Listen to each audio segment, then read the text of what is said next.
My name is Eleanor Ashford. I'm 72 years old. Yesterday, I had a home, a bed I'd slept in for 47 years, a kitchen where I cooked Sunday dinners for 5 children who don't call anymore. Today, I have $847 folded into the front pocket of my purse. I have a truck that smells like wet dog and dying transmission fluid. I have a husband sitting beside me who hasn't said a word in 3 hours. And I have Bear. Bear is the only thing I fought for. The rain hadn't stopped since Tuesday. 3 days of it. Sheets of cold gray water hammering down on the roof of the house where I'd raised 5 children, where I'd buried my mother, where Wendell and I had danced barefoot in the living room on our 25th anniversary, because the rug was new, and we wanted to break it in. That house belonged to someone else now. The bank, a buyer, a stranger who would probably tear up my garden and put in a swimming pool. I watched them carry out my kitchen table, the one Wendell built me in 1979, when we couldn't afford a real one. 4 planks of pine, 2 sawhorses underneath. I'd fed thousands of meals on that table. Birthday cakes, Thanksgiving turkeys, spilled milk from toddler hands. One of the movers dropped it on the porch step. The corner cracked. He looked up at me through the rain, shrugged, kept walking. Because that's what people do to old things. They drop them, they shrug, they keep walking. I felt Wendell's hand on my arm. He didn't say anything. He never did anymore. Bear pressed his big, warm head against my knee. 9 years old, gray creeping into his muzzle, brown eyes that had watched me cry over every foreclosure notice for 6 weeks straight. He had not left my side, not once, not even when I told him to go lie down. He knew. Dogs always know. My oxygen tube hissed quietly against my cheek. I hated that sound. I hated that I'd become a woman who hissed when she breathed. But I hated the silence more. A black Range Rover pulled up behind our truck. Mud splashed across its perfect tires. Marshall got out first, my oldest son. 50 years old now, though I still saw the 8-year-old who used to crawl into my lap during thunderstorms. He had on a charcoal coat that probably cost more than our monthly mortgage used to. He held a designer umbrella over his head. Black, the kind that doesn't even let one drop touch you. He walked towards me carefully, the way you'd walk toward an animal in a trap. "Mom." I didn't look up. "Mom, please, let's get out of the rain." "I'm not cold. You're going to get sick." "I'm already sick." He flinched. "Good." Vivian stepped out of the passenger seat. My daughter-in-law, 42 and dressed like she was on her way to a brunch in Aspen. Cream cashmere, suede boots. Boots she would absolutely ruin in this mud, and I felt a small, ugly part of me hope she did. She did not come close. She stayed by the SUV, arms crossed, eyes anywhere but on me. Then came Cordelia, my only daughter. 45, a lawyer in Denver. She carried a leather portfolio under one arm. Always the portfolio. Even at her father's last birthday, she had pulled out a portfolio. Estate planning, she'd called it. We'd just wanted to eat cake. She walked right up to the truck window. "We need to talk mother." Mother, not mom. Mother. The word landed in my stomach like a stone dropped in cold water. Behind her, Nolan slouched out of the back seat. 42, my 3rd son, the one who used to climb into bed with me at 3 a.m. when he had nightmares, the one I'd bailed out of jail twice, the one whose gambling debts I'd paid with money from my own surgery fund. He wouldn't even look at me. Mom. That word, at least, he still used. Mom, we found a place. Pine Rest Care Home. It's not bad. They have a garden. Mom, listen, please. I listened. I just didn't look. Marshall took over. He always took over. It's the best facility we could afford. They specialize in chronic respiratory conditions. They have full-time staff. Dad can come too. They have a married couples wing. A married couples wing. Like we were applying for an apartment. They don't allow dogs. Cordelia said it. Of course she did. Quick, clean. The way you cut a wire. I finally looked at her. What did you say? They don't allow dogs, Mother. It's a health code issue. Bear can go to a shelter. There's a no-kill one in Boulder. They'll find him a good home. He's 9 years old. I know. Nobody adopts a 9-year-old shepherd. Mother. Cordelia. It's not about the dog. It is, though. It really isn't.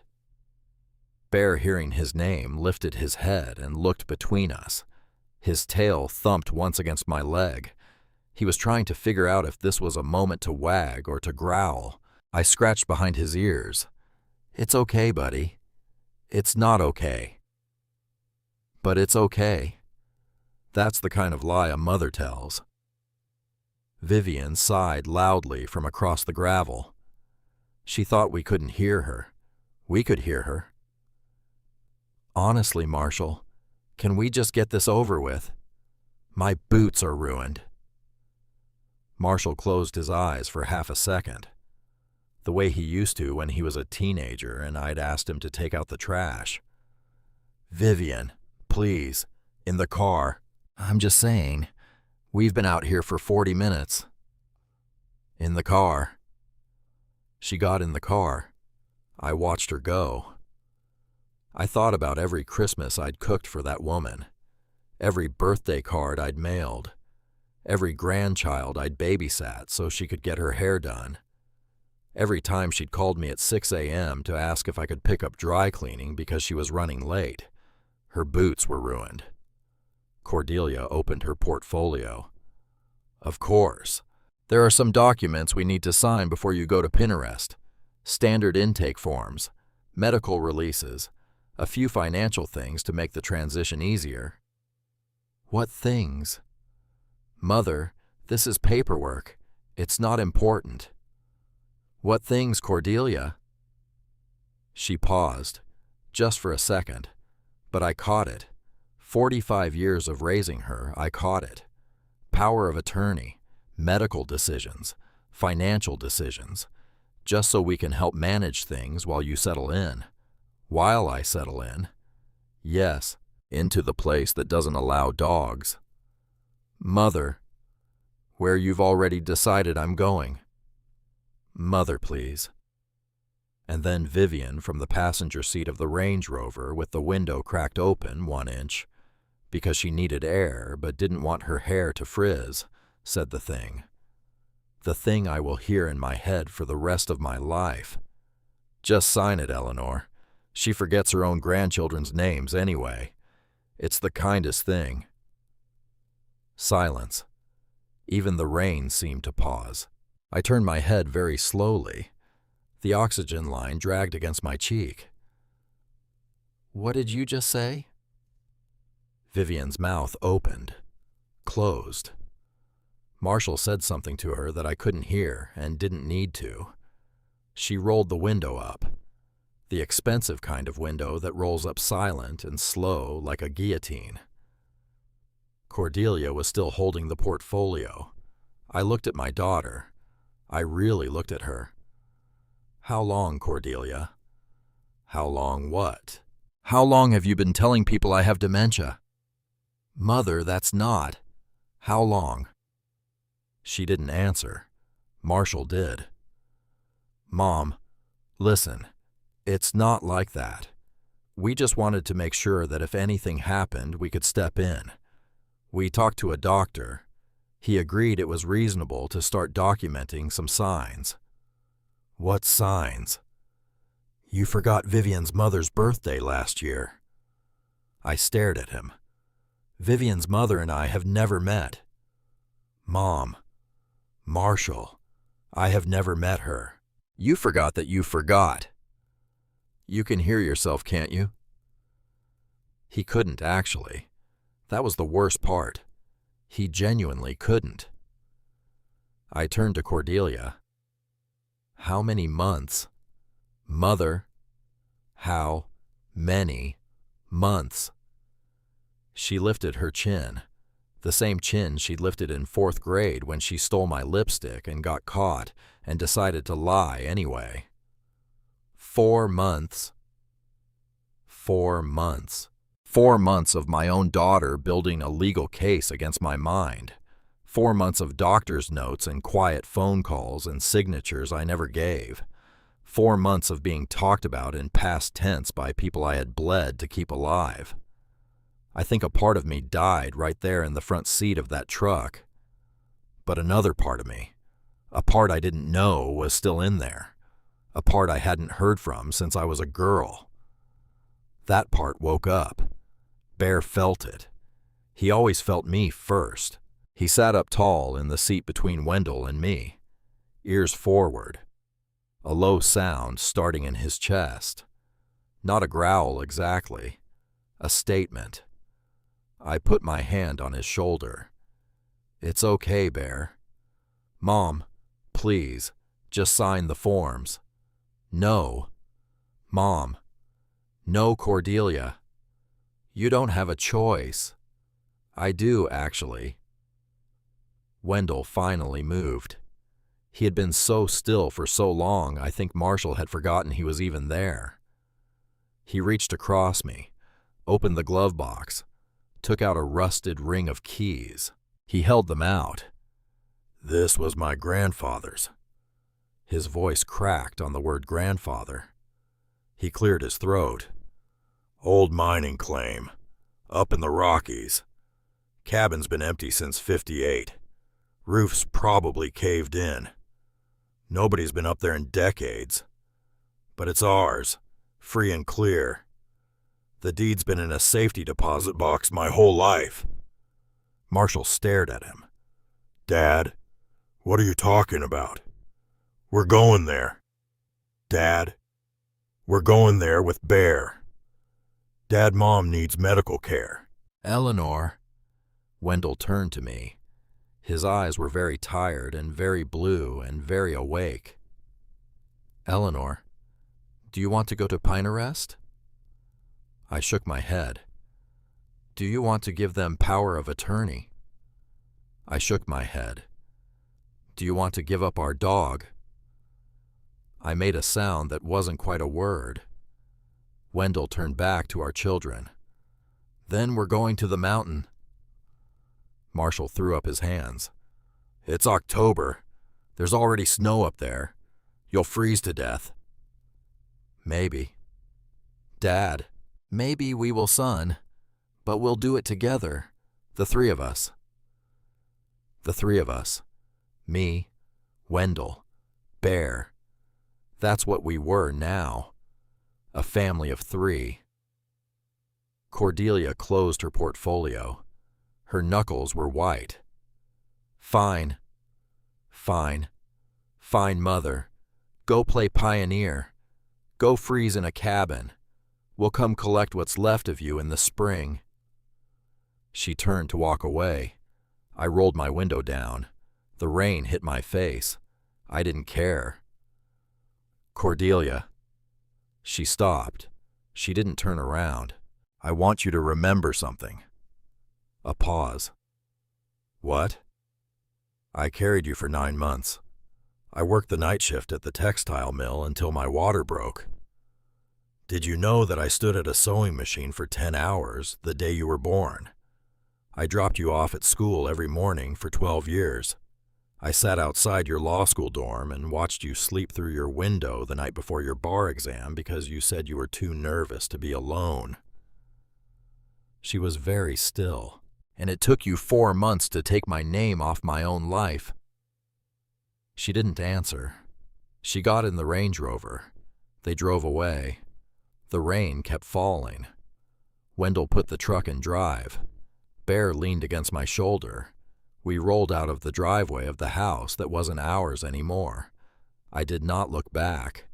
The drive took 11 hours, most of it in silence. The kind of silence two people who have been married for 50 years can hold without it being heavy.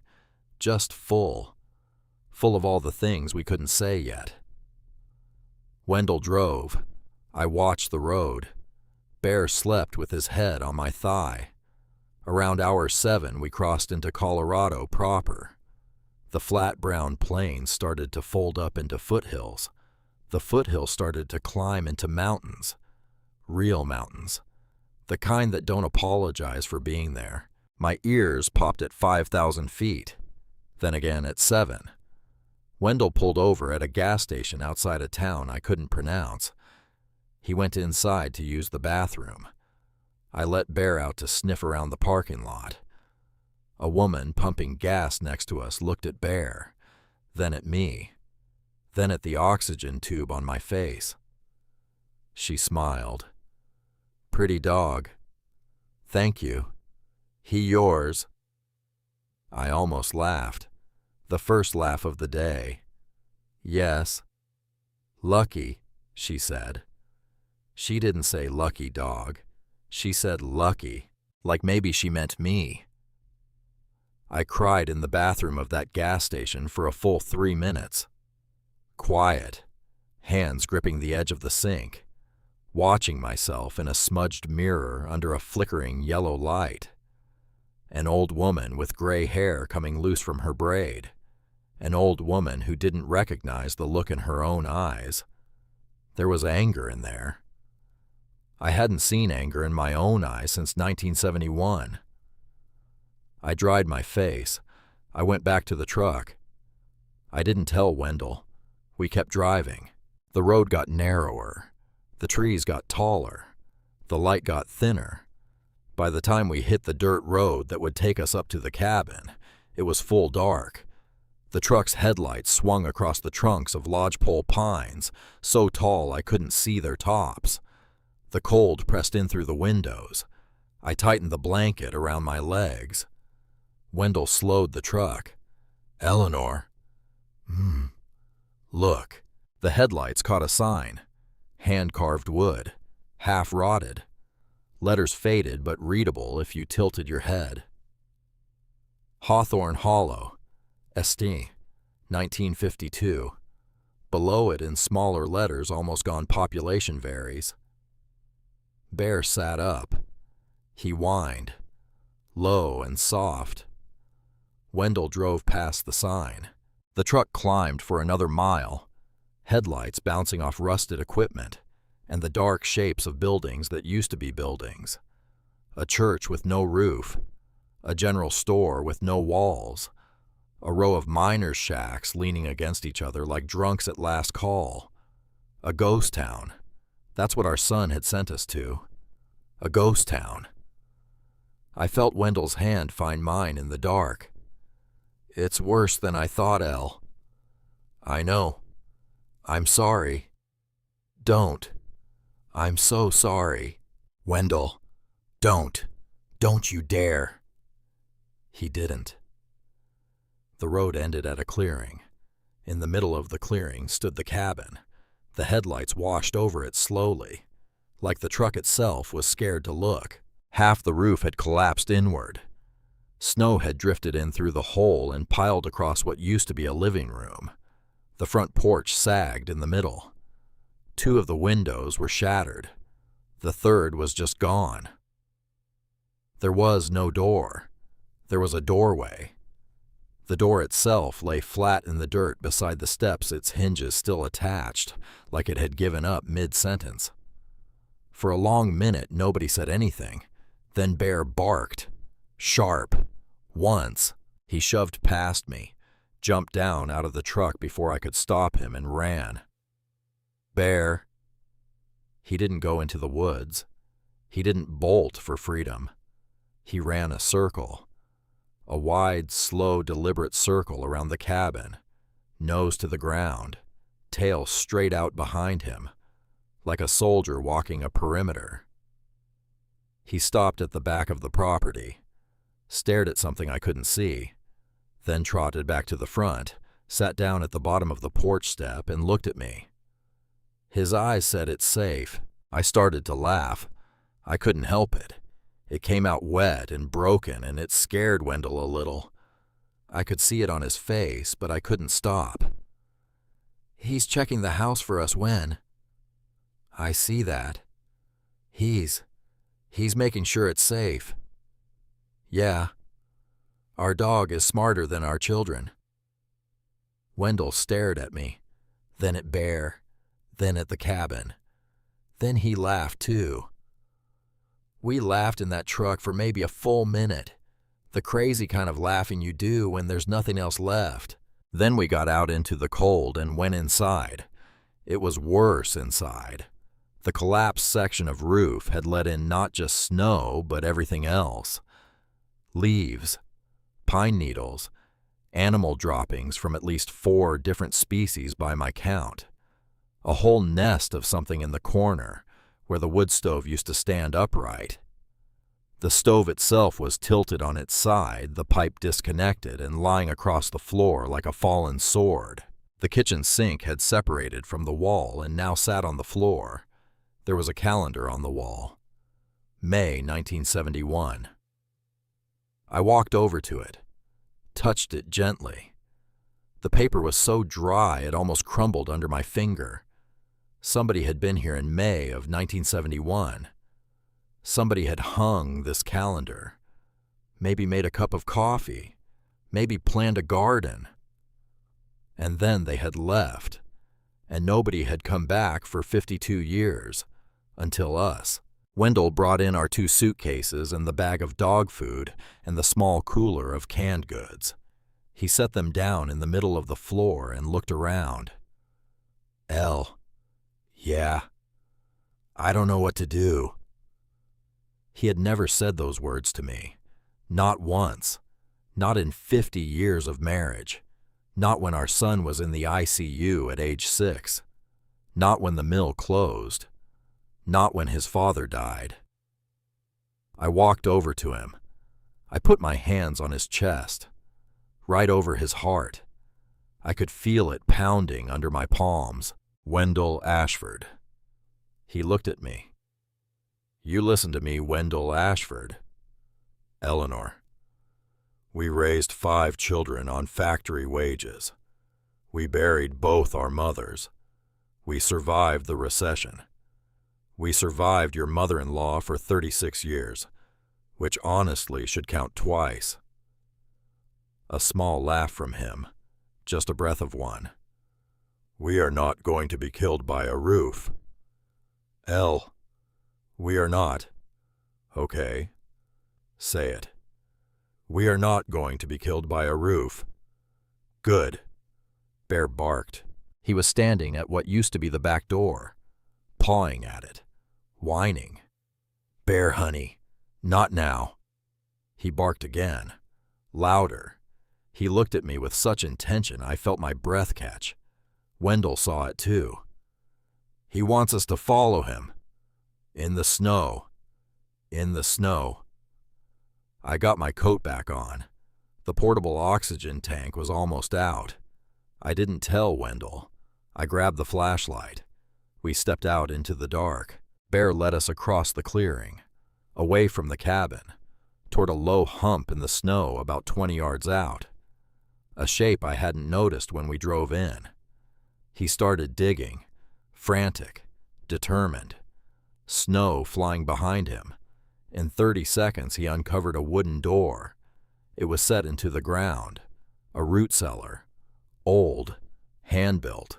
Iron handle rusted but intact. Wendell pulled it open. We climbed down 4 stone steps.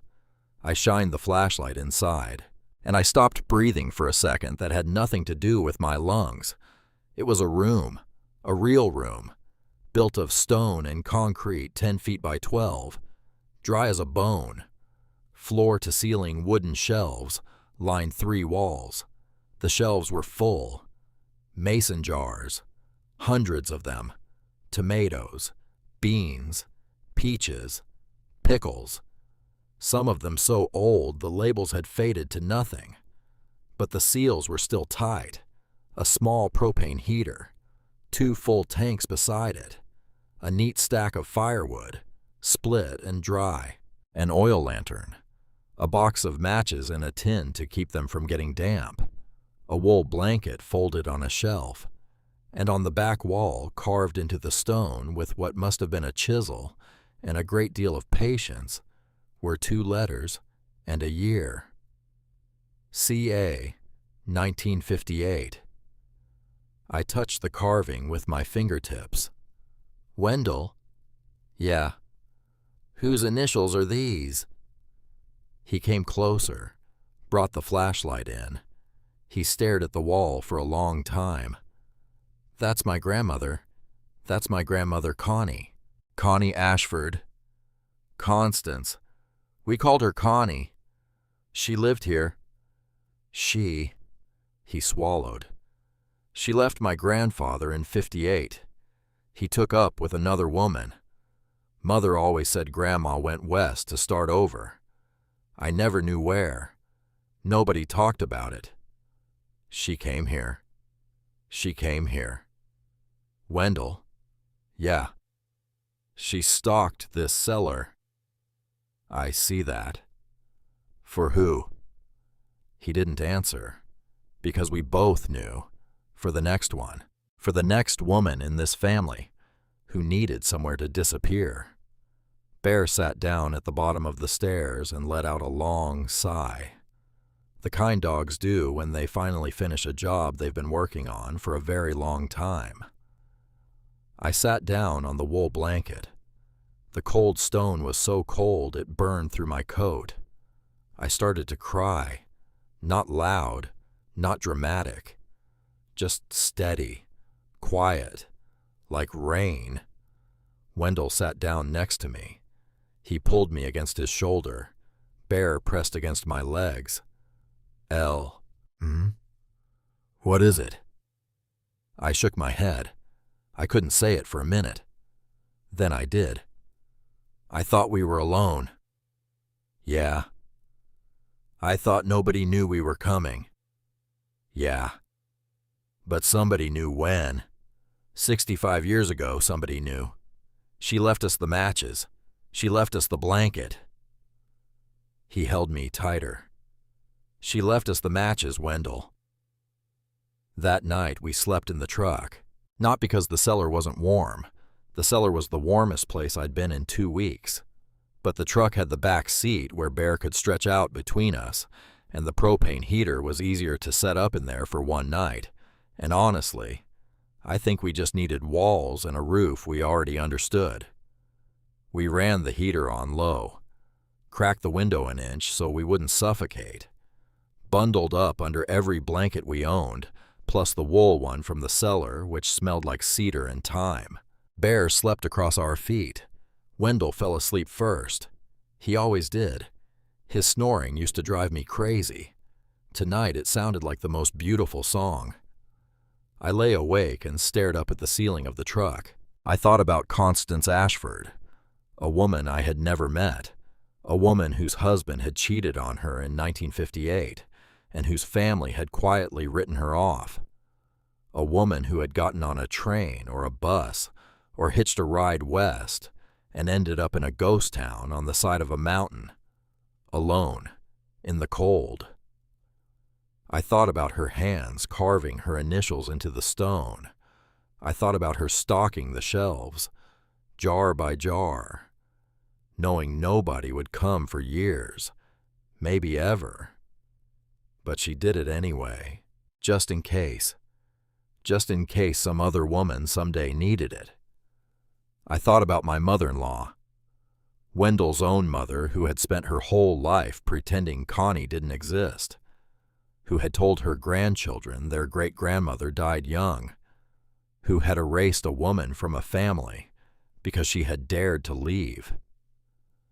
And I thought about my daughter Cordelia, in her clean office in Denver, with her clean portfolio, erasing me. The pattern. The pattern was so old. It was older than me. It was older than Connie. It was older than this mountain. Women got used up. Women got worn out. Women got dropped on porch steps with their corners cracked. And the people who dropped them shrugged and kept walking. Until one of them stocked a cellar. Until one of them carved her initials into stone. Until one of them said, out loud, in the dark, to a sleeping husband and an old dog and a mountain that didn't answer back, "My name is Eleanor Ashford. I am 72 years old, and I am still here." Bear lifted his head. He looked at me in the dark. His eyes caught a sliver of moonlight through the cracked window, and I would have sworn on a Bible. That dog nodded. I slept. For the first time in 6 weeks, I slept without dreaming about the foreclosure notice. I dreamed about a woman I had never met, standing at the door of a cabin with a roof that hadn't fallen in yet. Her hair was the same color mine used to be before it went gray. She was holding a mason jar of peaches in one hand and a hammer in the other. She saw me. She smiled.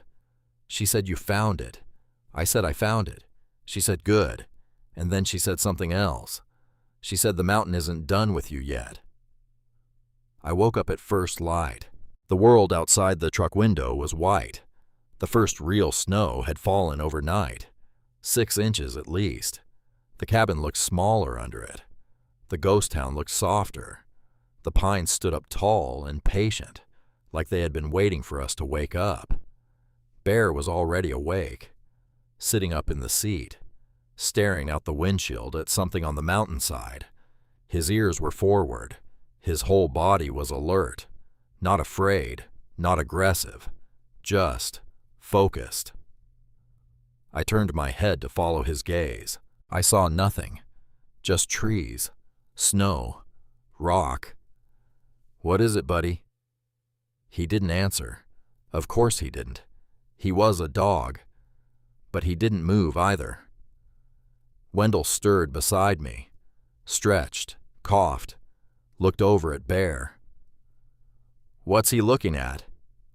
"I don't know. Something out there. He's been watching it for a while, I think." Bear let out a small, soft whine. He turned his head and looked at me, then back at the mountain, then at me again. He pawed at the window. "When?" "Yeah. He wants us to follow him." "Up the mountain, in the snow." "Yes." "Elle, you can barely walk to the bathroom."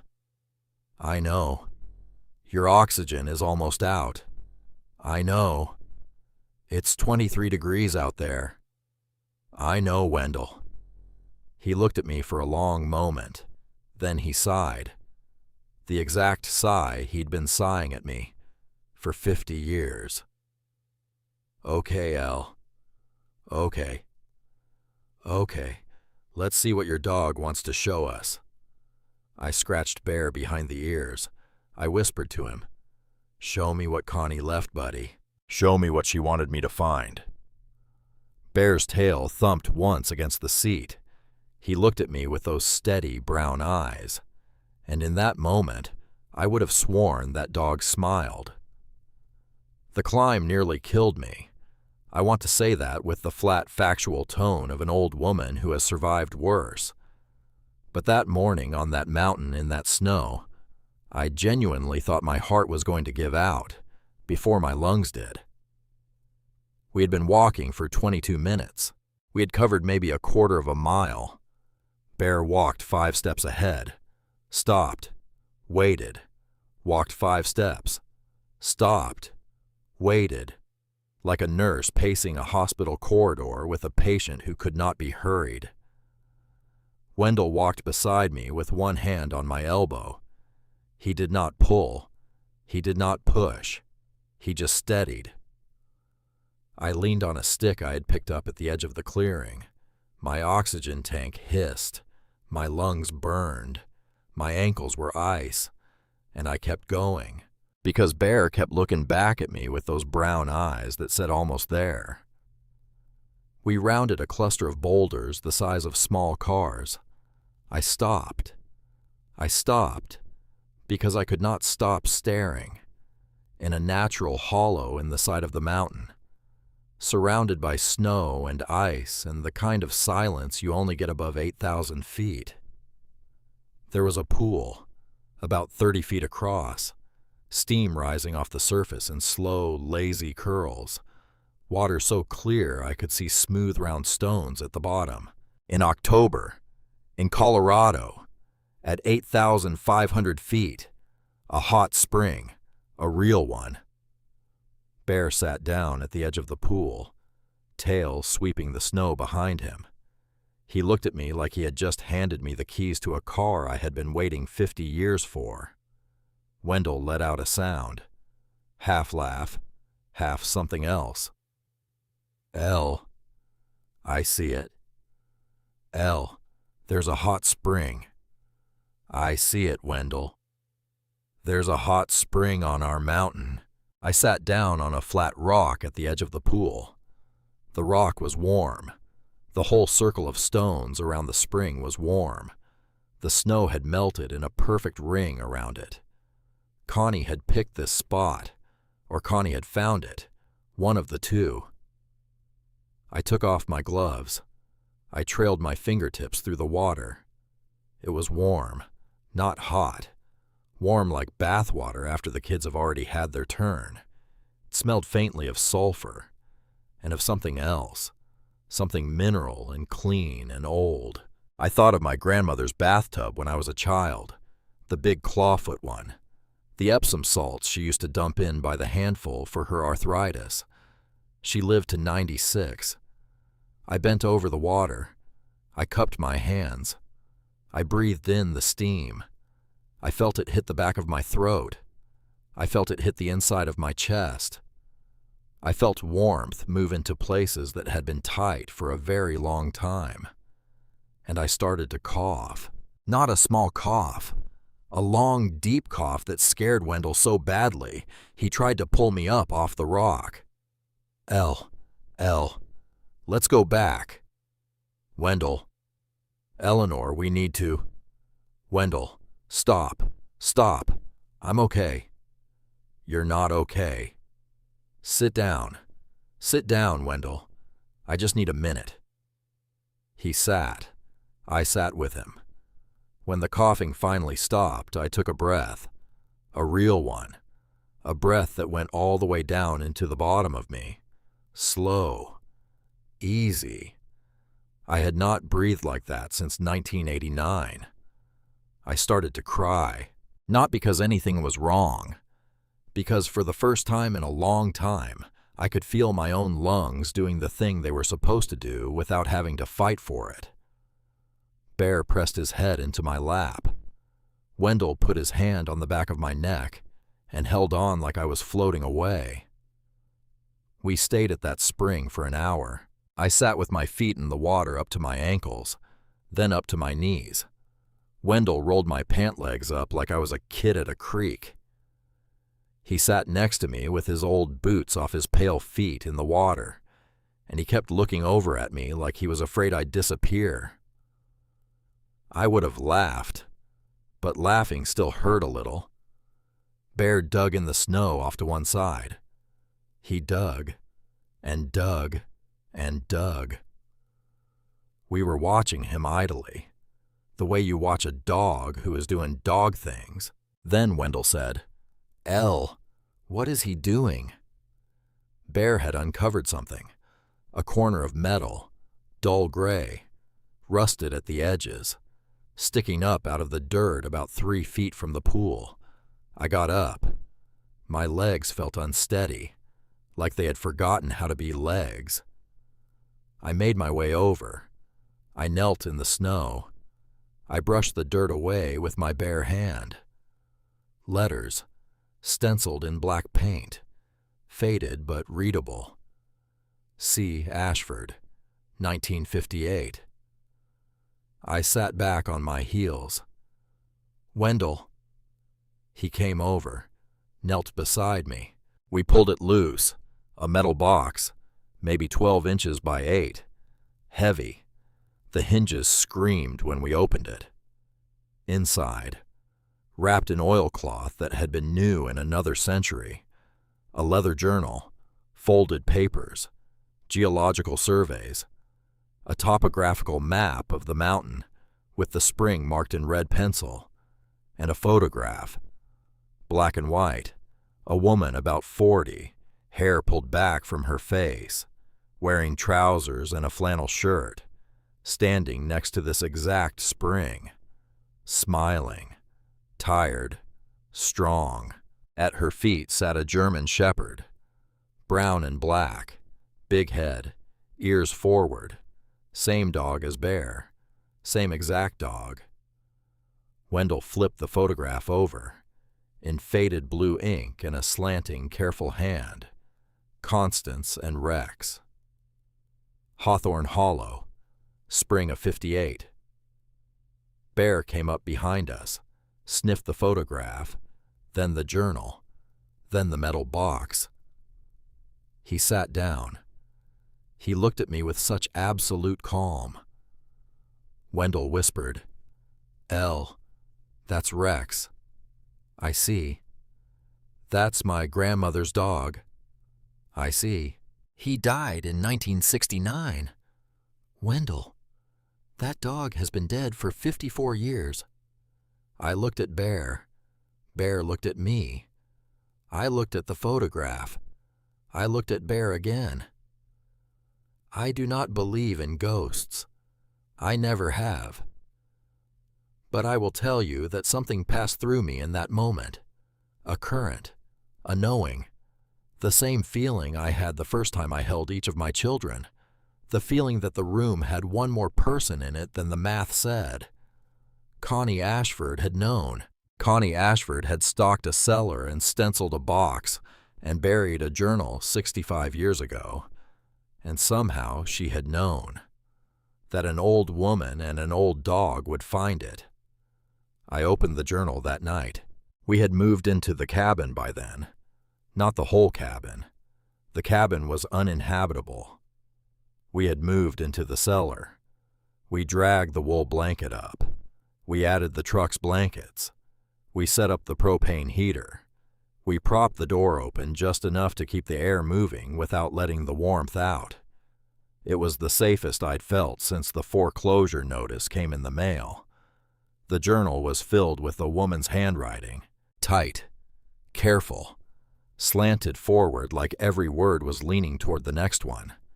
The first entry was dated April 17th, 1958.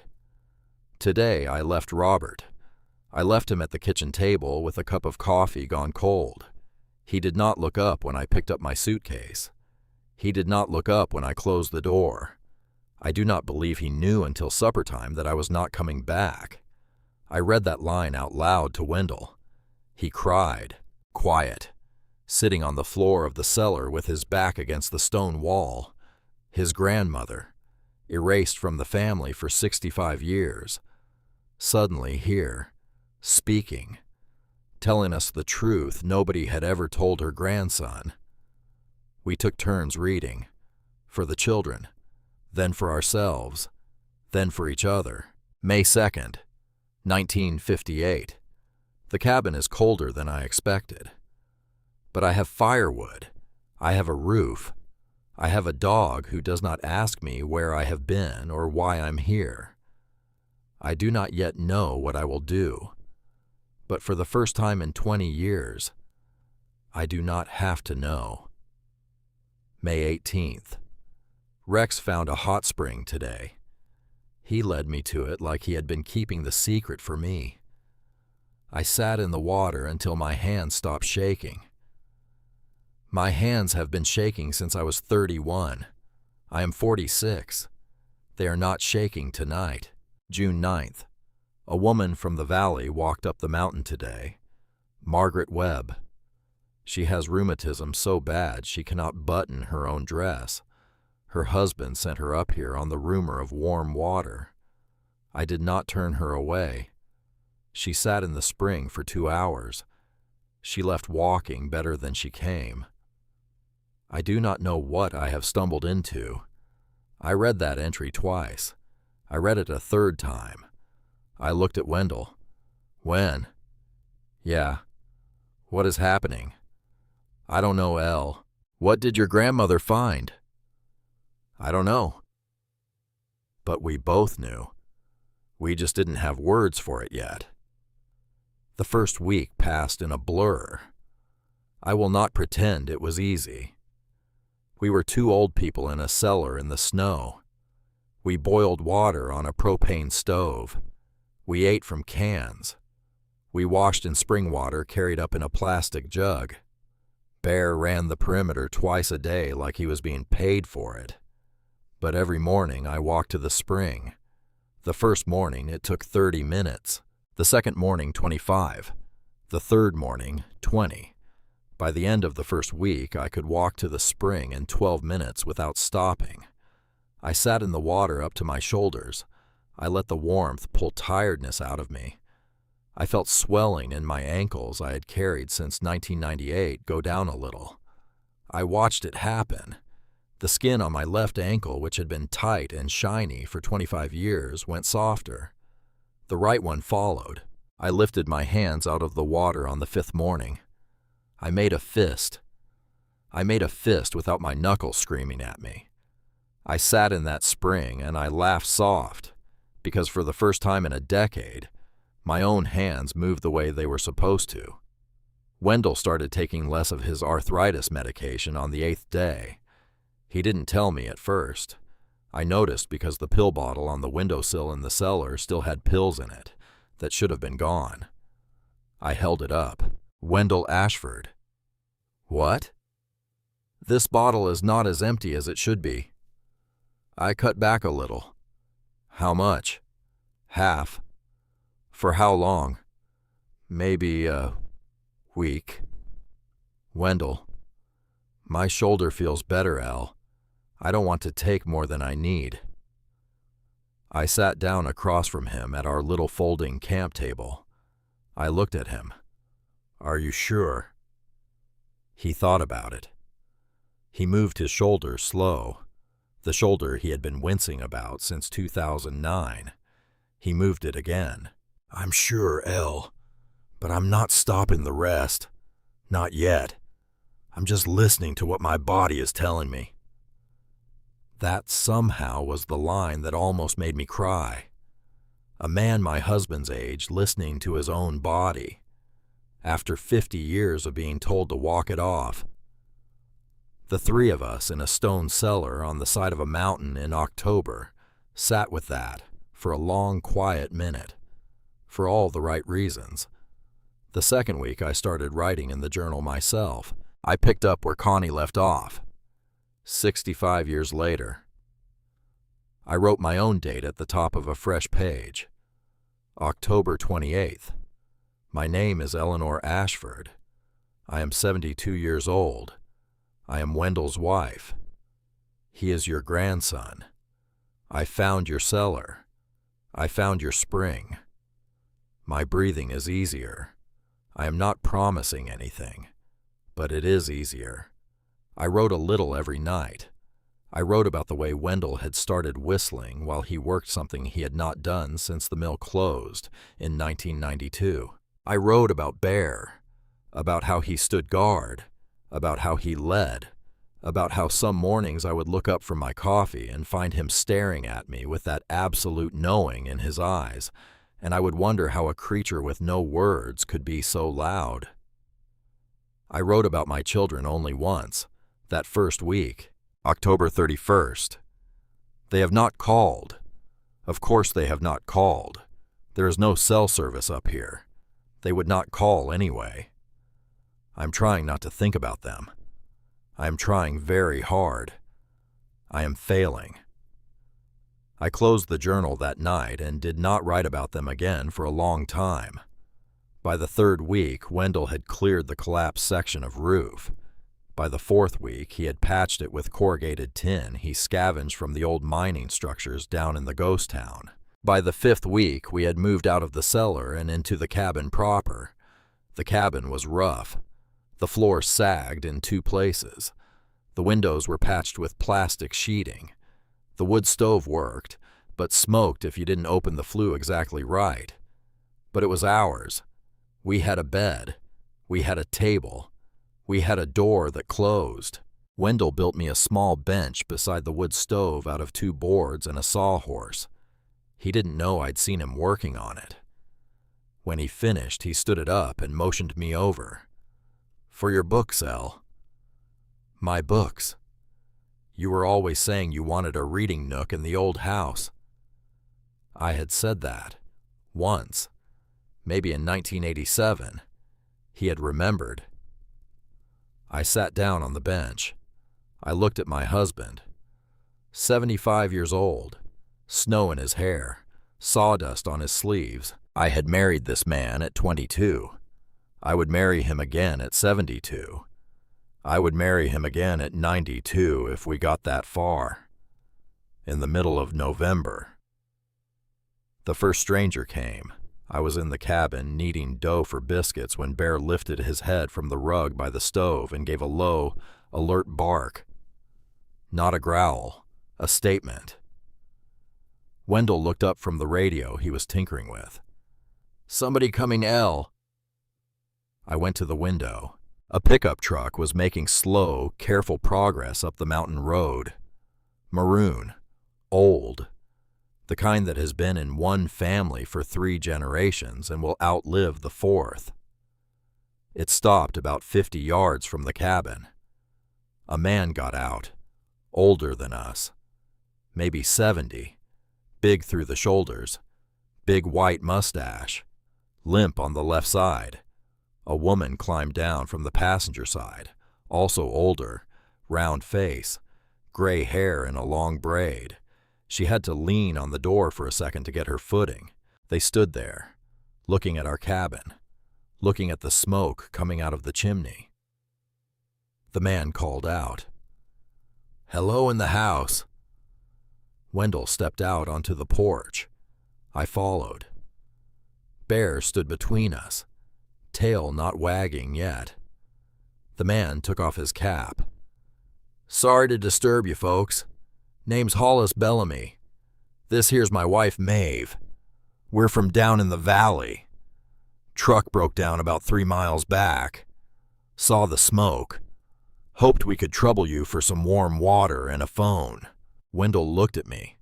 I looked at Bear. Bear was already walking down the porch steps. He went right to the woman. Maeve. He sniffed her hands, then her legs, then her hips. He looked back at me. Then he gently tugged the hem of her coat with his teeth, pulled her 1 step forward. He turned. He walked toward the path that led up to the spring, stopped, looked back at her. Maeve stared at the dog.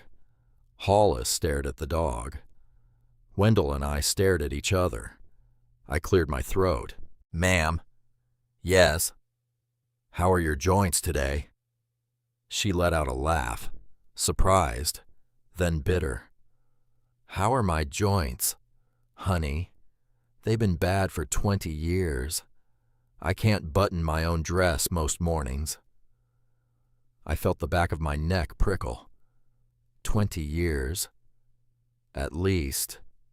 Your fingers stiff. My fingers, my hips, my knees, my back. I'm a mess on hinges, sweetheart. Why? I looked at her husband. Hollis was staring at his wife with the kind of look I had seen on Wendell's face when our youngest had appendicitis at age 4. A look that said I would trade places with her right now if I could. I made a decision. "Mr. Bellamy, would you mind if we offered your wife something?" He blinked at me. "Ma'am?" "Our dog. He wants to take your wife somewhere." "Take her where?" Up the path. In the snow. It's a short walk.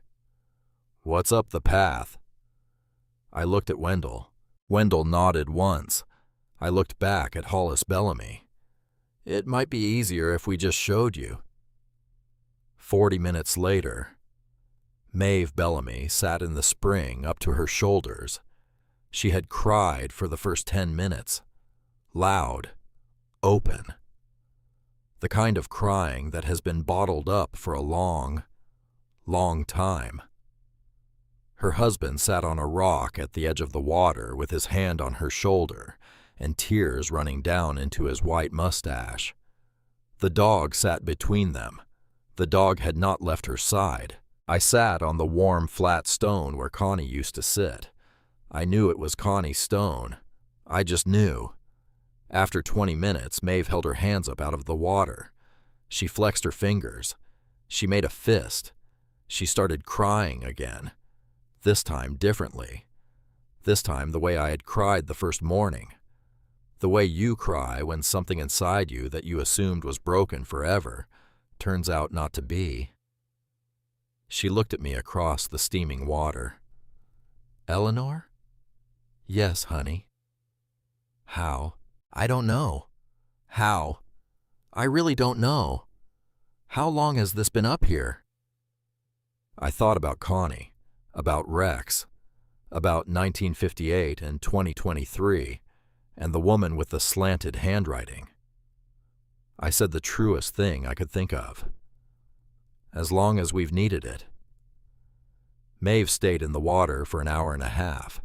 She walked down the mountain with her husband holding her hand on a slope, where she would normally have needed both his hands and a cane.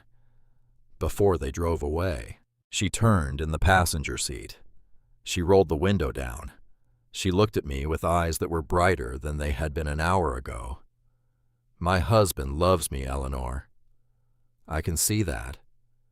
He loves me very much. I can see that too. He hasn't asked me how I feel in maybe 25 years. She paused.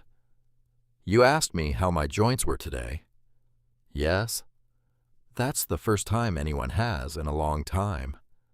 She squeezed my hand through the open window. Don't tell anybody what's up here. Maeve, don't tell anybody. Eleanor, promise me. They'll ruin it. People always ruin good things.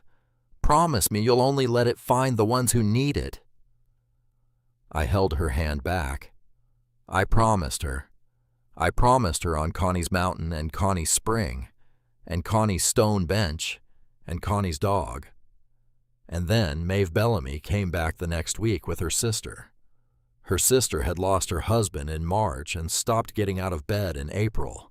The week after that, the sister brought her best friend who had been carrying a back injury since 2011.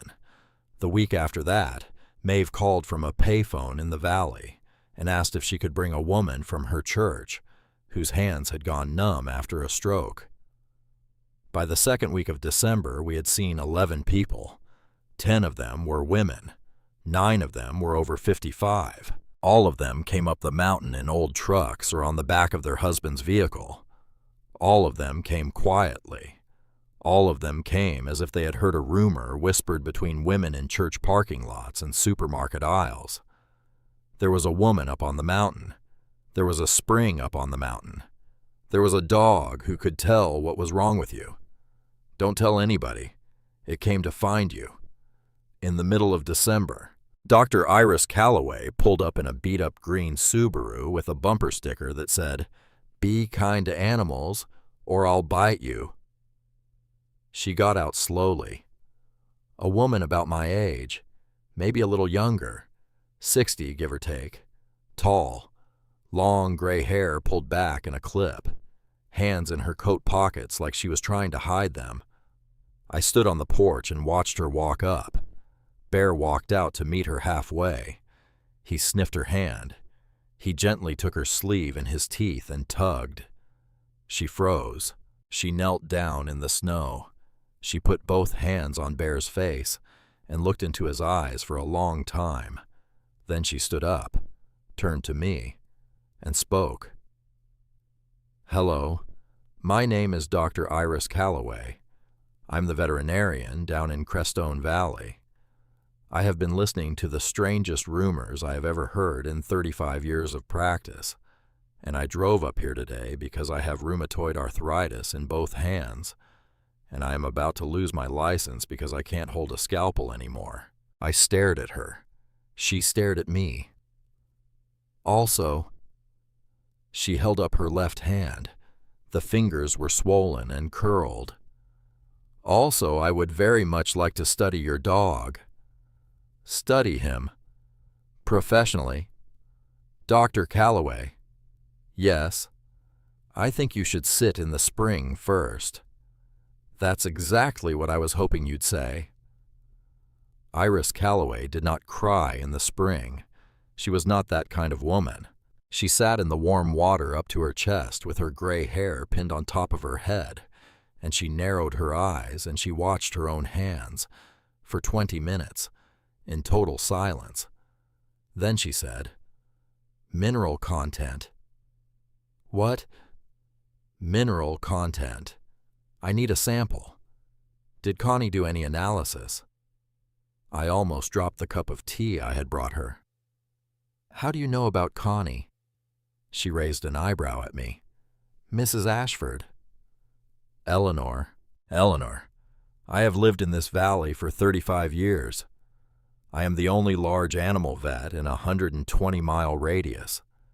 There has been a quiet story about a woman with a dog on this mountain my entire adult life. I never believed it.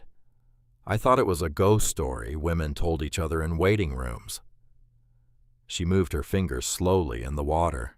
Today I drove up here because my hands were shaking so badly yesterday that I dropped a puppy. A puppy, Eleanor. I have never dropped a puppy.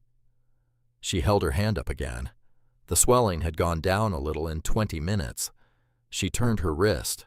Slowly, carefully. The wrist that had not turned without pain in 3 years. It turned. She did not cry. She just nodded once, like a woman acknowledging a fact. She looked at me. Eleanor. Yes. You have something here. I know. It is going to be discovered. I know. You are going to need help protecting it. I sat down on Connie's stone. I had not had a friend in maybe 20 years. I had had acquaintances, neighbors, church ladies, my own daughter who barely spoke to me. I had not had a friend. I looked at this stranger in my spring with her gray hair coming loose from its clip. I said, Dr. Calloway. Iris. Yes. Would you like to come for supper tomorrow night? She looked at me for a long moment. Then she laughed. The first laugh I had heard her make. A surprised, dry, honest laugh. Eleanor Ashford. Yes. I would like that very much. By the end of December, Iris was coming up the mountain twice a week. She brought a small notebook and asked us questions. She tested the water for minerals. She kept notes on Bear's behavior. She measured my blood pressure with an old cuff she carried in her glove box. One night, after she had stayed for supper, she sat at our kitchen table with her notebook open and tapped her pen against the page. Eleanor. Your blood pressure was high when you got here in October. Your daughter sent me the records. My daughter. Cordelia Ashford. She called my office 2 weeks ago. She wanted to know if I had heard rumors about, and I quote an elderly couple who may be unwell living in an abandoned cabin near my practice. I sat very still. What did you tell her? I told her I had not seen any unwell elderly couple in my practice, and that as a veterinarian, I would not be the appropriate medical professional to consult about her parents. Iris. I lied for you, Eleanor. I am not sorry about it. I reached across the table. I put my hand on hers. She squeezed back. For the first time in a very long time, I had a friend who held my hand and meant it. Your blood pressure tonight? Yes. Better than mine, Eleanor. I let out a slow breath. I looked at Wendell. He was sitting in the rocking chair by the stove. He was reading the newspaper Iris had brought up. He was holding it in both hands, easily, the way you hold a newspaper when your hands are not screaming at you. Bear was at his feet. Iris looked at me across the table. I have a question for you. Okay. Have you noticed who is finding their way up here? What do you mean? The patients, the visitors, the women coming up your road. I've noticed. They are women, Eleanor. I know. They are mostly women over 55. They are women whose husbands died, whose children moved away, who got dismissed by their family doctors for years, for symptoms doctors call vague. They are women who have been told they were imagining things since the Carter administration. I closed my eyes. I felt something turn over inside me. Iris? Yes. What is this place? She was quiet for a long time. Then she said, Eleanor, I don't think your spring is the miracle. What? I think the spring is the excuse. I don't. They come for the water, but what they need is to be asked how they feel, and to have someone actually wait for the answer. I stared at her. I stared at her so long my eyes filled up, and the candle on the table doubled into 2 flames. Connie, 65 years ago, with her trousers and her hammer and her German shepherd named Rex, stalking a cellar, writing in a journal, receiving Margaret Webb on the path with her rheumatism and her quiet desperation. Connie had built this place for women. I was just the one she had been waiting for. I had wondered that first night in the cellar why a woman who had been so completely abandoned by her family would go through the trouble of stalking a cellar for somebody else. I understood now. She had not been preparing for somebody else. She had been preparing for the next one of us. Iris saw my face. She did not say anything. She just refilled my tea. In January, the valley got hit by a snowstorm that closed the road for 10 days. We were already snowed in. We did not mind. Wendell read Connie's journal cover to cover 3 times. I read it twice. We started cooking with the dried herbs Connie had labeled and hung from the rafters of the cellar in 1958. They smelled. Old, yes, but still alive. Yarrow, sage, wild mint. Things she had grown in a high mountain garden when Eisenhower was still president. I made tea from her yarrow on the 3rd night of the storm. I felt warmth move through my chest in a way it had not in a long time. On the 5th night, a truck managed to get up the mountain in the storm. Maeve Bellamy, alone, driving in conditions that should have killed her, knuckles white on the steering wheel. She knocked on the door. She was holding a thermos. Eleanor. Maeve, honey, you shouldn't be driving in this. I needed to bring you something. What? Soup. And what? My sister-in-law's daughter. She's 38. She tried to take her own life last week. She's down in the valley. Won't talk to anybody. Won't get out of bed. Maeve's voice broke. I told her about you. Maeve. I told her, Eleanor. I told her there was a place on the mountain where a woman would ask her how she felt. I let her in. I sat her down by the fire. I poured the soup she'd brought into a bowl and gave it back to her with the lid open. I said, Bring her up. As soon as the road clears, bring her here. Maeve started to cry into her soup. I looked at Wendell. He was already standing up, already moving, already going to find a spare blanket and an extra pillow for the spare cot we had been building from old miners' lumber. In February, there were 8 women, living, up there, with us, some for a weekend, some for a week. One of them, the sister-in-law's daughter who would not speak for the first 3 days, had been with us 19 days and was beginning to laugh in her sleep. We sat around the fire most nights. Iris drove up with her notebook. Maeve drove up with food from the valley. The women told their stories, slowly, carefully, like they had not used those particular muscles in a long time. I sat in the rocking chair Wendell had built me. I listened. I did not give advice. I did not fix. I did not solve. I just listened.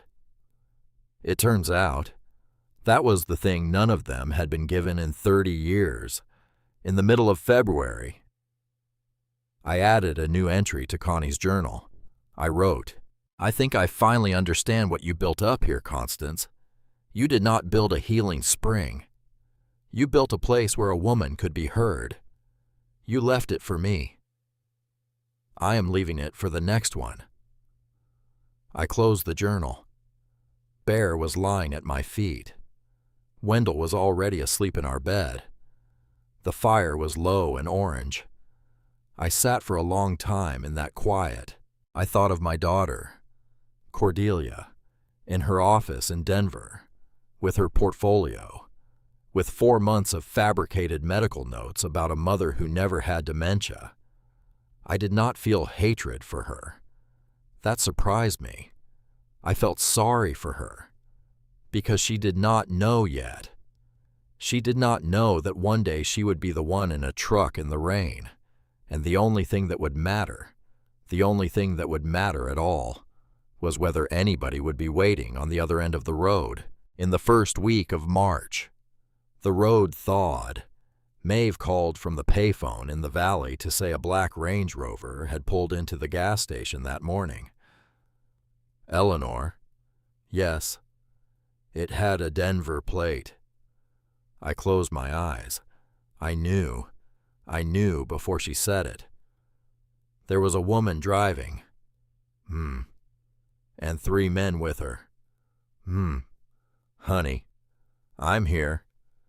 They asked the gas station attendant if anyone knew the way to Hawthorne Hollow. I stood at the payphone in the cabin Wendell had wired up. I held the receiver against my ear with a hand that no longer screamed when I closed it. I looked across the room at my husband, at my dog, at the new cot by the window where the sister-in-law's daughter, whose name turned out to be Hazel, was teaching herself to knit with quiet fingers and a quiet smile. I looked through the window at the path that led to the spring, where 8 women were currently soaking, where Iris was taking samples, where Maeve's church friend was reading a paperback novel for the first time in 14 years. I held the receiver. I said, "Maeve, yes. Tell them the road is impassable." A pause, then a laugh, dry, wicked, the laugh of a woman with allies. "Eleanor Ashford, yes. You old fox." I smiled. "Just for one more day, Maeve. Honey, just give me one more day to figure out what I want to say to my own children." She promised. She hung up. I stood in the kitchen of a cabin on the side of a mountain in March. I looked at my husband. I looked at my dog. I looked at the women warming themselves around my fire. I said out loud to nobody and everybody, "They're coming." Bear stood up from the rug. He walked to the window. He looked out at the road below. He did not growl. He did not bark. He just stood there and waited. They came up the mountain at 4 in the afternoon the next day. I saw them from the kitchen window. Black Range Rover, mud halfway up the doors, going slow on a road that did not want them. Behind it, a silver SUV I didn't recognize. Behind that, A small red sedan that had no business being on this road in March. 3 vehicles. 4 months of silence. And now, 3 vehicles. I dried my hands on my apron. I took off my apron. I hung the apron on the hook by the door. I smoothed my hair. I did not look in the mirror. I had not looked in a mirror in a while. I did not need to. I knew what I looked like now. I looked like a woman who had stopped apologizing. Bear stood up from his rug. He did not run to the door. He walked. Slow. Steady. The way a sheriff walks down Main Street. He stopped beside me at the window. He pressed his shoulder against my knee. I put my hand on his head. The first one out of the Range Rover was Marshall.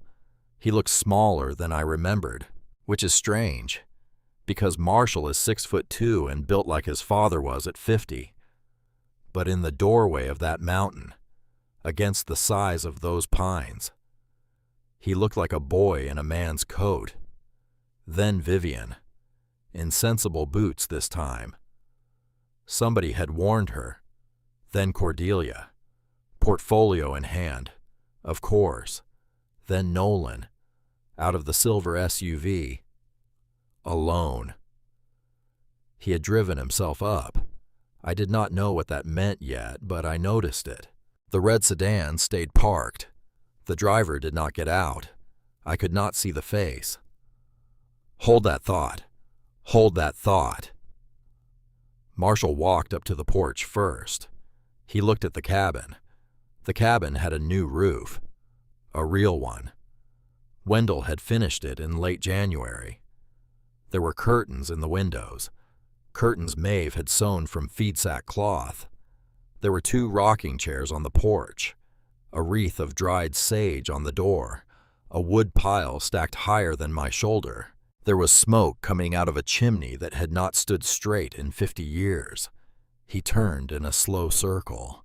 He saw the gardens, the greenhouse Wendell and Hollis Bellamy had built out of old window frames, the path of flat stones leading up the mountain toward the spring, lined with little bundles of dried lavender and yarrow that Iris had tied to wooden stakes. He saw the wind chime made out of mason jar lids hanging from the porch eaves. He saw the spare cot just visible through the side window. He turned back to the door.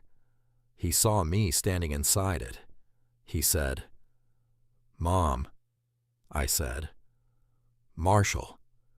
He swallowed. "Mom, Marshall, we need to talk. I can see that. Can we come in?" I looked past him, at Cordelia, at Vivian, at Nolan 20 feet behind, at the red sedan and the back driver still inside. I looked at Bear. Bear was sitting very still, watching every face, the way he watched a snowstorm in the distance, reading it. I opened the door. I stepped aside. "Come in. Take off your boots. There's tea." They took off their boots. There was tea. It was not a normal afternoon tea. There were 5 visitors in our living room. Marshall on one couch, Vivian next to him, Cordelia in the armchair across from me, Nolan on the floor by the wood stove because there were not enough chairs. There were also 5 women who already lived here. Hazel knitting in the corner. Maeve in the kitchen pretending to fold towels. 2 women I had not yet introduced to my children. And Iris. Iris in her hiking boots and her old wool sweater, sitting at the kitchen table with her notebook, pretending to read it. My children did not know what to do with the women. The women did not know what to do with my children. The women won, quietly, by being there. Marshall cleared his throat. "Mom." "Yes." "Who are all these people?" "They are friends." "All of them?" "Yes." "They live here?" "For now." "Mom." "Marshall, drink your tea. It's losing heat. He drank his tea. His hand was shaking a little. I noticed that. I did not say anything. Cordelia opened her portfolio. Bear, who had been sitting beside me, stood up at the sound of the leather snapping open. He walked across the room, right to Cordelia's chair. He sat down at her feet. He looked up at her with an expression I had never seen on a dog before. It was not aggression. It was assessment. Cordelia froze, portfolio half open. Her left hand drifted up to her throat, just below her jaw, just to the spot I had been watching her touch for the last 10 minutes without realizing I was watching. She lowered her hand. Mother. Yes. We've been worried. For 4 months. Mother. Cordelia, don't. We're here because... Don't. She closed the portfolio. That surprised me. I had not expected her to close the portfolio. In its place, she folded her hands in her lap, the way she used to fold her hands in church when she was 8 years old, and her father had just told her not to fidget. She looked at me. Mom. Mom, not mother, for the first time in a decade. Mom, we didn't know. Didn't know what? We didn't know what you were building up here. You weren't supposed to know. You weren't supposed to care. Mom. Cordelia, we saw an article. What article? A local paper, the Crestone Valley Gazette. They ran a piece last week about a healing community on private land. They didn't name you, but Marshall recognized the description of the cabin from the property deed. I looked at Iris. Iris was very busy with her notebook. Iris, you traitor. I love you. Iris kept her face down. I saw her smile into the notebook anyway. Marshall took over. Mom, listen. The reason we... Vivian reached out and put her hand on his knee. She stopped him. She looked at me. Her eyes were red. I had not noticed when she came in. I had been too busy steeling myself. Eleanor. It was the first time she'd used my name in 8 years. Yes. I need to say something first, before any of them say anything. I did not answer. I waited. She took a long breath. I said something terrible to you in the rain 4 months ago, about your grandchildren, about what was kind. I have been sitting with that sentence every night since November. I have not slept through a night since November. I want you to know that. I am not asking you to forgive me. I am telling you that I know what I did, and I am sorry. She did not cry. She had said it like a woman who had been practicing in front of a bathroom mirror for weeks. I looked at her. I did not say anything for a long time. Then I nodded once. Just once. She nodded back. That was enough for now. Marshall took a breath. We came up here to apologize, Mom. The room went very still. Hazel stopped knitting. Maeve stopped folding towels. Iris closed her notebook. The two women I had not introduced sat down on the floor by the fire because there were no more chairs and looked at my son the way you look at a deer you weren't expecting. I did not say anything. I just looked at him. Mom, I want you to know, we did not come up here to take anything from you. We did not come up here for the spring. We did not come up here for the property. We came up here because... His voice broke. He did not try to fix it. Because Vivian went looking for you on a Tuesday.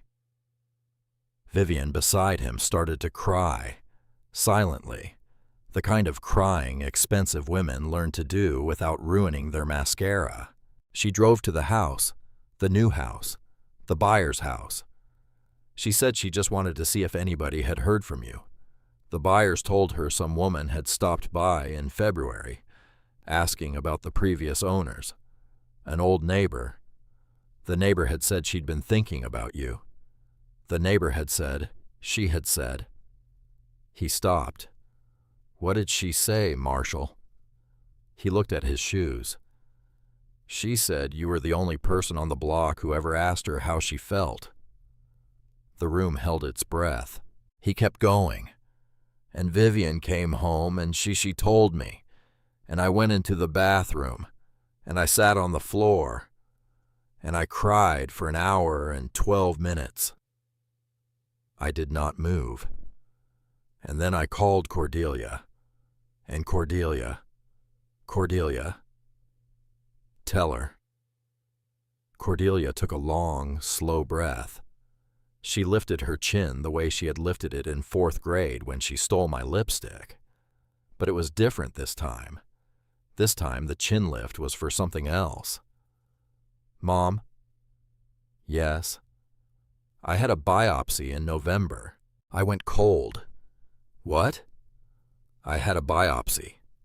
Cordelia. On a lump in my neck. I'd been ignoring it since the summer. I had a biopsy. They said it was suspicious. I went back in December for another one. Cordelia. I have not told anyone. Not my husband. Not Marshall. Not Nolan. Not the women in my book club. I have not told one person on this earth for 4 months. Cordelia. Stop. I'm telling you now. Cordelia. They want to remove half my thyroid. Next month. She did not cry. She had not learned how. She had been my efficient one. The one who organized funerals. The one who handled the paperwork. The one who never let anything land on her shoulders long enough to crack them. She did not cry. But Bear lifted his head from her feet. He stood up slowly. He stepped between her knees. He pressed his big, warm head right under her chin, against the spot her hand kept reaching for. He held it there. Cordelia put both hands on his face. She stopped breathing for 3 seconds. Then she made a sound I had never heard her make. It was small. It was the sound of 45 years of competence, collapsing into a single, quiet exhale. She bent her head down over Bear. She put her forehead against his, and she said into his fur where she did not have to look at me yet. Mama. I had not been Mama since 1986. I had been Mom. I had been Mother. I had been you there with the casserole on holidays. I had not been Mama. I crossed the room. I knelt in front of my daughter's chair. I put my hands on her hands. I did not say anything for a long time. She would not look up. I leaned in. I rested my forehead against the top of her head the way you do with a child. I said, Cordy. She broke. I do not have a better word for it. She broke open.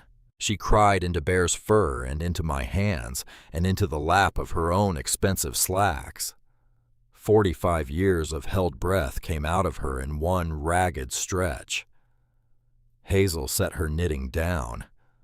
Maeve put her face in her hands at the kitchen counter and wept silently for a woman she had never met. The two strangers by the fire reached for each other. Marshall sat on the couch with tears running down his face, not making a sound. Vivian reached over and held his hand. I held my daughter for I do not know how long. Long enough. When she could speak again, she whispered into Bear's neck, I'm so sorry, Mama. I know, baby. I'm so sorry. I know. I'm so sorry I tried to. Cordy, hush, hush. I was so scared. I was so scared and I couldn't be scared. So I made you the scared one instead. I closed my eyes. There it was. The truth I had been waiting 4 months to hear without knowing I was waiting for it. I had not been losing my mind. She had been losing hers, and the thing she had been taught to do with that fear. By me, by her father, by every textbook that called women like us strong, was to put it on somebody else's body. She had put it on mine. I rocked her like a baby in the armchair her father had carried up the mountain on his back. I said into her hair, "I forgive you, Cordy." "Mama, I forgive you. I'm going to need to keep forgiving you. But I start now. I start tonight." She held on so tight her nails dug into my forearm. I let her. Then Bear, in the middle of all of this, did the strangest thing. He pulled away from Cordelia. He walked across the room. He stopped in front of Marshall. He put his right paw very deliberately on Marshall's knee. He looked up at my son. He did not move. The whole room watched. Marshall went pale, just drained, white. Iris at the kitchen table sat up straight. She had stopped pretending to read the notebook a long time ago. Now, she set the notebook aside and walked across the room without saying a word. She crouched down beside the couch. She held out 2 fingers and pressed them to the inside of Marshall's wrist. She closed her eyes. She counted. She opened her eyes. She looked at me. "Eleanor." "What?" "Your son needs to sit down." "He is sitting down." "Your son needs to lie down. Now." Marshall mumbled, "I'm fine." Iris did not even look at him. "Eleanor, get him onto a flat surface. Now." We moved. Wendell came in from the porch. He saw Iris's face and didn't ask questions. He and Nolan got Marshall on the couch in 3 minutes flat. Iris had her ear to his chest. She was counting. She lifted her head. She spoke to him directly. "Marshall?" "Yeah." "How long?" "How long what?" "How long have you been having episodes?" He looked at her. He looked at me. He looked at Vivian. He started to cry the way men of his generation are not allowed to cry. 6 months. Vivian made a sound like she'd been hit. "Marshall." 6 months, Viv. I'm sorry. Marshall.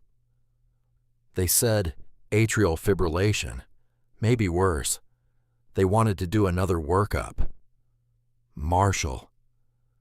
I didn't tell you because you were stressed about the kids and the renovation, and You just what? I didn't want to be a burden.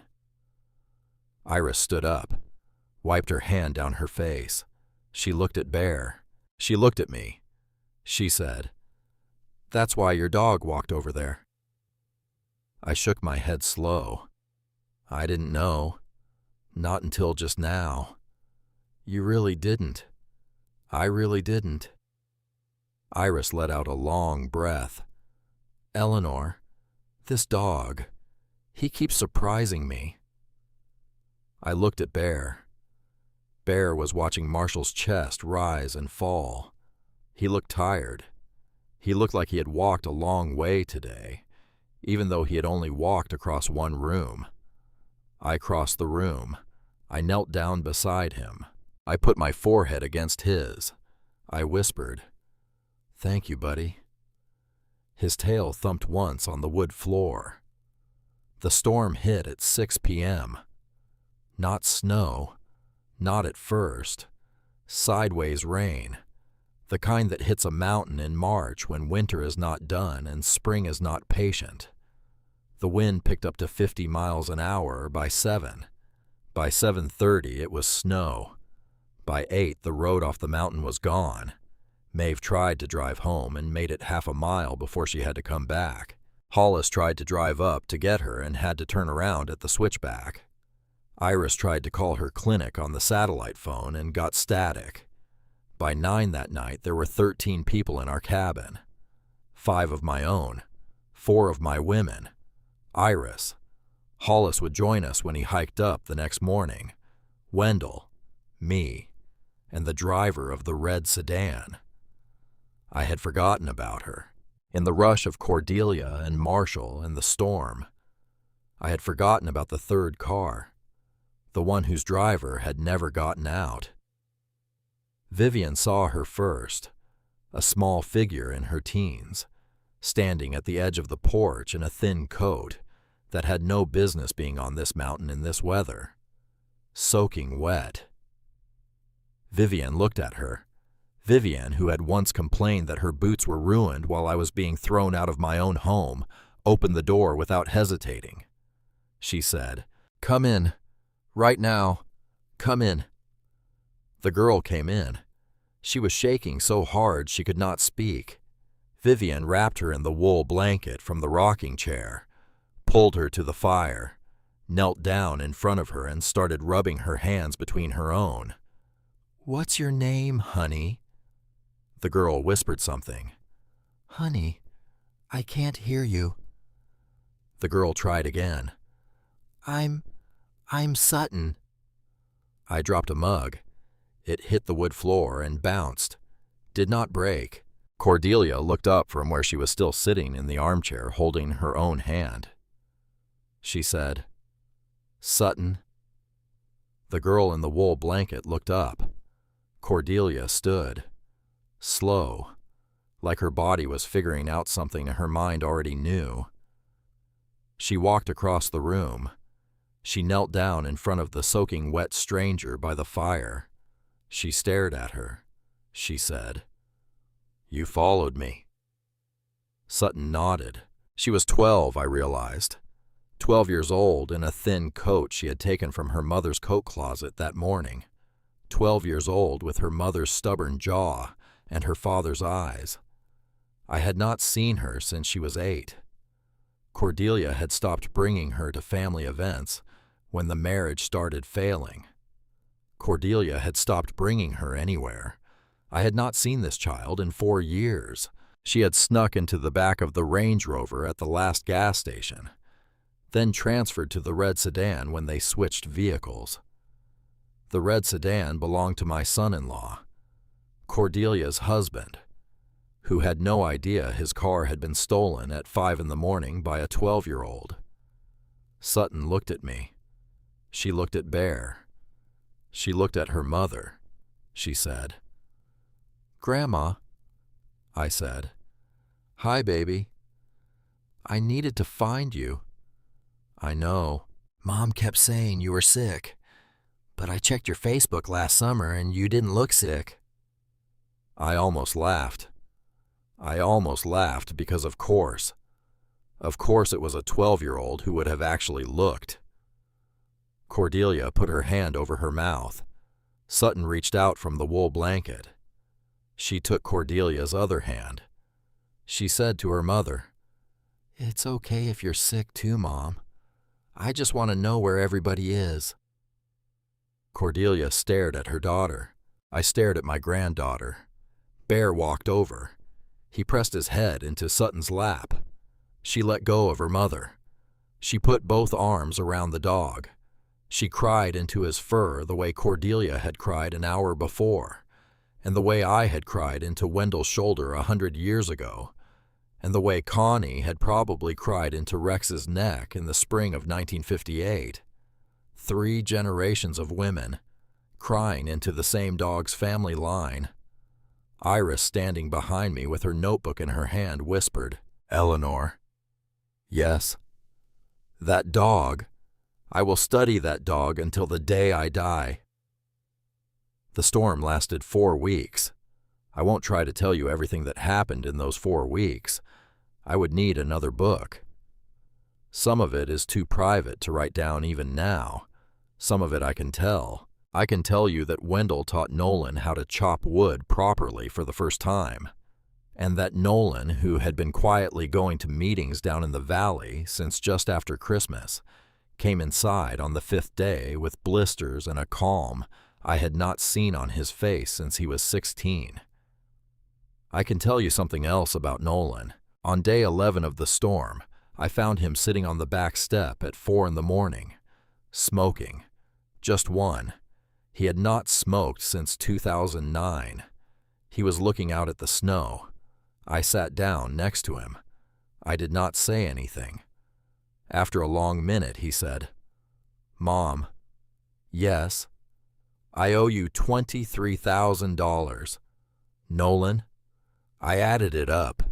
The bail, the debts, the thing I never paid back from your surgery fund. I never asked for... Mom, let me say this. Okay. He took a long drag. He set the cigarette down on the step beside him without finishing it, like he was making a small private deal with himself. "I am going to pay it back. Every dollar. It will take me years. I am still rebuilding. But I am going to do it. Not because I owe you the money. Because I owe you back the years I made you worry." I did not answer for a while. I just put my hand on the back of his neck, the way I used to when he was 6 and could not sleep. He leaned into it. He did not pull away. That was enough for that night. I can tell you that Marshall slept for 16 hours the first night, and that when he woke up, Vivian was sitting next to him in a folding chair, holding a cup of mint tea Maeve had grown in the greenhouse, and that Vivian had not slept at all, and that she did not look perfect, and that she had never in my entire memory of her looked more like a wife. I can tell you that on day 6, Sutton asked me if she could see the spring. I can tell you that I took her.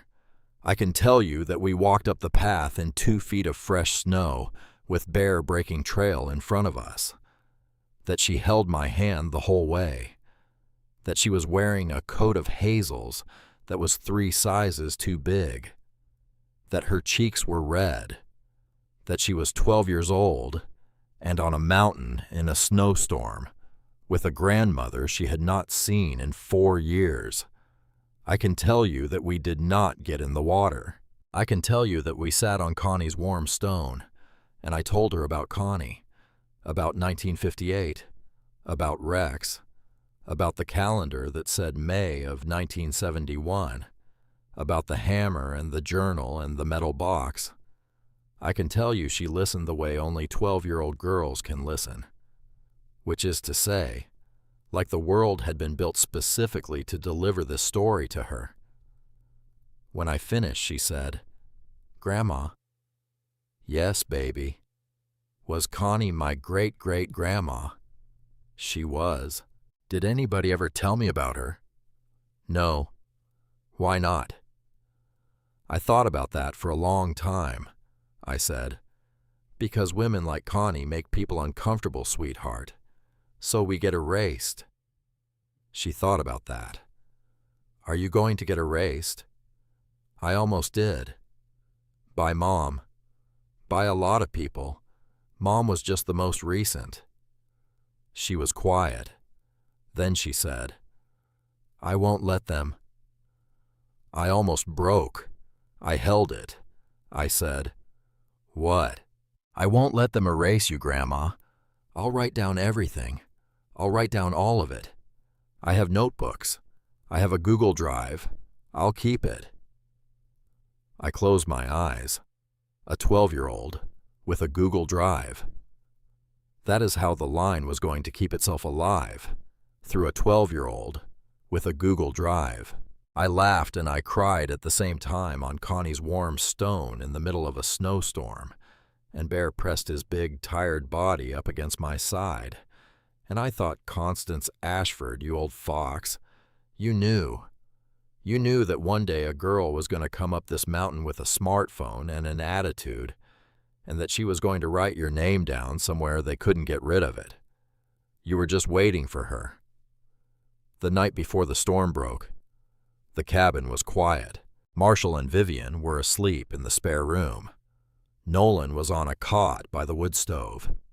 Cordelia and Sutton were curled up on the pull-out couch with Bear between them. The other women were in the bunkhouse. Wendell and Hollis had finished in January.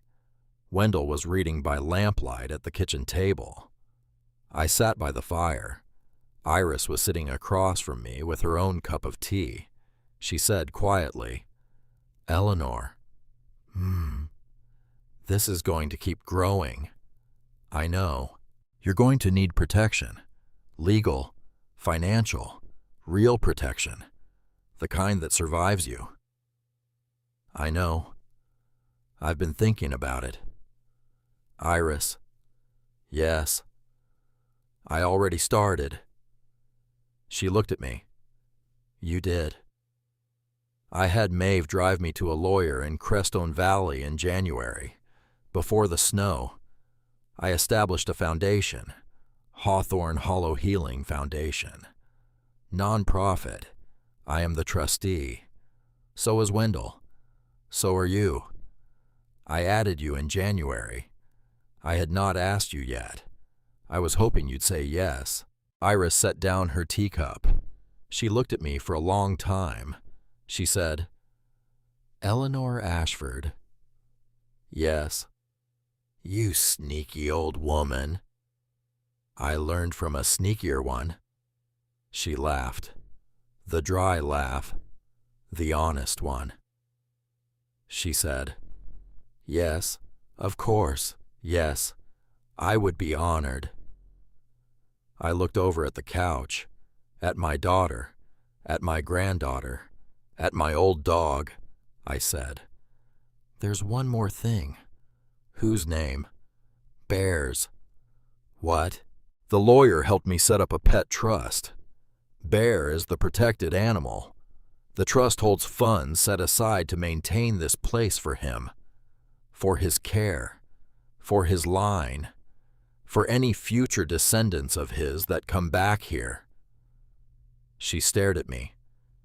"You set up a pet trust?" "I did." "For your dog?" "For my dog." "That is allowed?" "It is allowed." "Eleanor." "Yes." "I love you." "I love you too, Iris." The storm broke on the 28th day. The road cleared. The rescue teams that had been trying to reach us for 2 weeks finally got their trucks up the mountain. They expected to find casualties. They found a family eating pancakes. The team leader, a man in his 50s named Frank, stood on our porch with his clipboard in his hand and his mouth slightly open. He said, "Ma'am." "Yes." "You all are fine." "We are. All 13 of you." "All 13. You had no power." "We had wood." "You had no signal." "We had each other." He looked at me for a long moment. He took off his cap.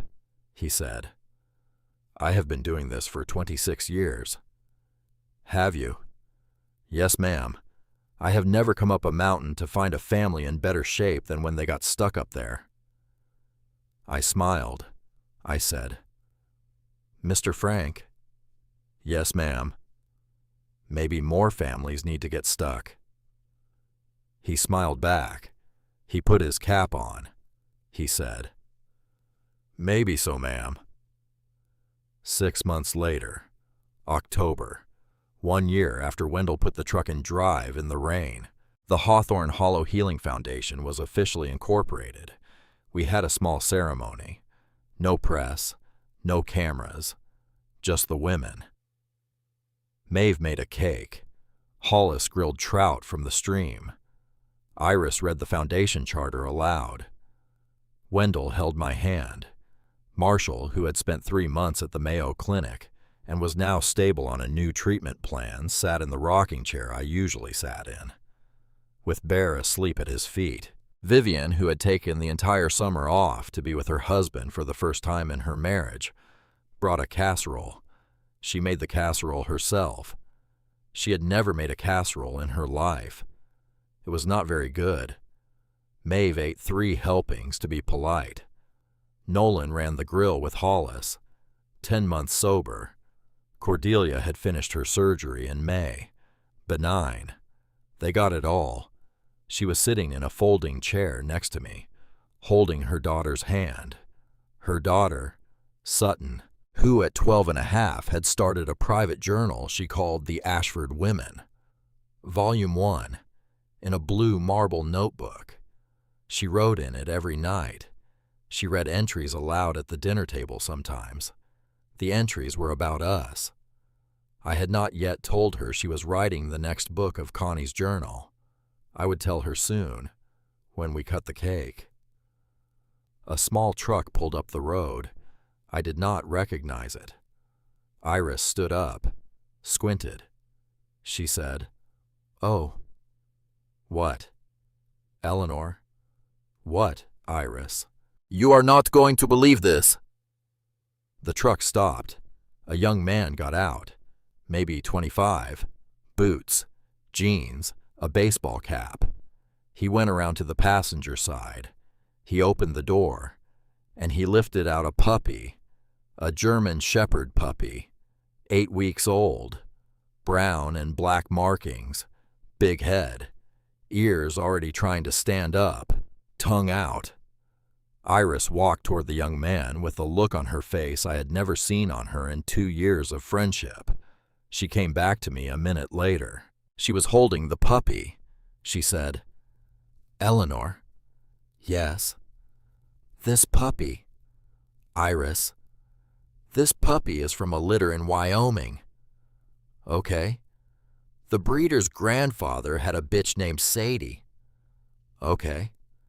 "Sadie was from a litter outside Casper in 1969. "Okay." "The sire of that 1969 litter," Iris, "was a dog named Rex, who belonged to a woman named Constance Ashford." I sat down on the porch step. I just sat down. The puppy squirmed in Iris's hands. Iris knelt down in front of me. She held the puppy out to me. She said, "I had her DNA tested. I called every breeder I could find. I followed the line. I have spent 6 months tracking this little girl down. Eleanor. She is your dog. She is your dog's family.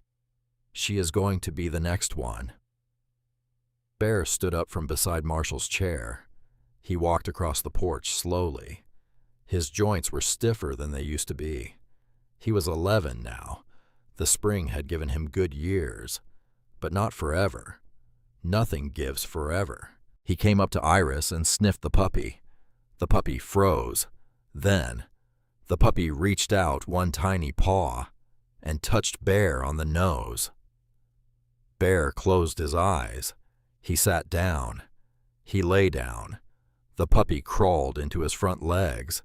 Sutton was on the porch with us in 3 seconds flat, tears already rolling down her face.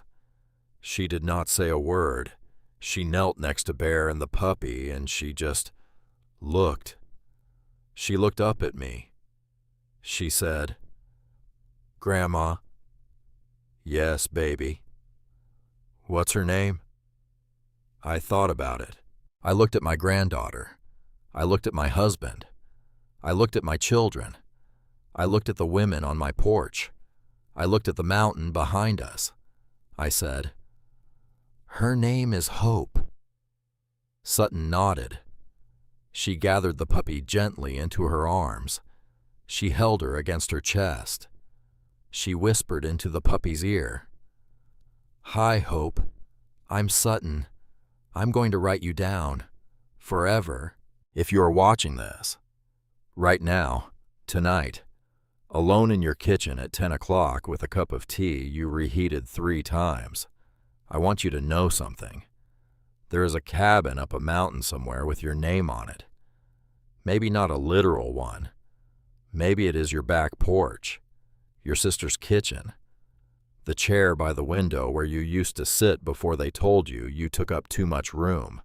But somewhere, a woman, 65 years ago, or last week, or yesterday, stocked a shelf for you, carved her initials in a wall for you, wrote a journal for you, buried a metal box for you in the snow. You have not been forgotten. You have just been told you were. there is a difference. And the mountain knows your name.